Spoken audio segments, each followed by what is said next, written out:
The summit held on January the 29th, 2025, which concluded the third annual EAC Judges Conference and discussions on the progress of the EAC Political Confederation, saw the East African Community Heads of State convening virtually.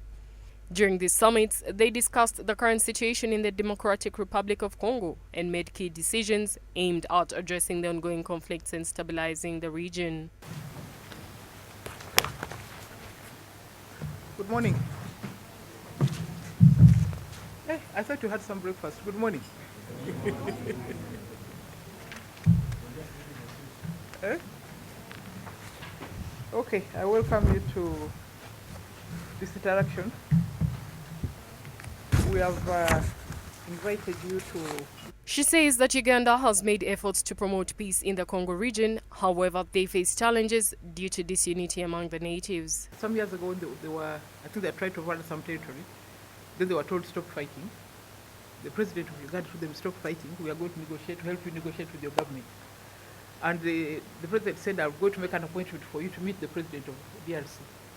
But he failed to make, I couldn't, I mean, Mr. Chikedi refused to meet this for so protect the diplomatic missions, because that's an obligation under the Vienna Convention, the lives and property of the people concerned. The summit also called the parties to the conflict to cease hostilities and observe an immediate and unconditional ceasefire and facilitate humanitarian access to the affected population.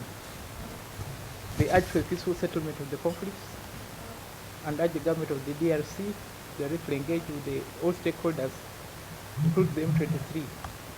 And you may recall that over the years, we have asked the government of the DRC to engage with the M23.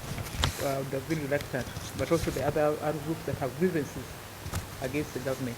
The third annual East African Court of Justice Judicial Conference was also held to make resolutions. The Joint Summit considered our report and emphasized the need for political and diplomatic engagement as the only solution to the conflict in the Eastern DRC.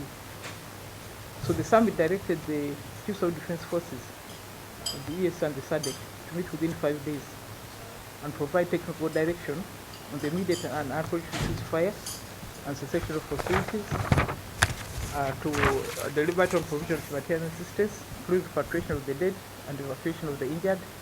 You may recall that several of the SADC forces were killed in the DRC, and they had to be arrangements had to be made for evacuating their dead bodies, and also those who are injured.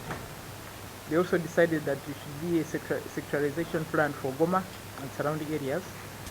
And there were also the main supply routes for the population: Goma, Sake, Bukavu, Goma, Kibumba, Rumangabo, Karengera, Rushuru, Bunagana, Goma, Kiwanja, Bwindi, Kanyabayonga, Lubero, including facilitating the lake travel.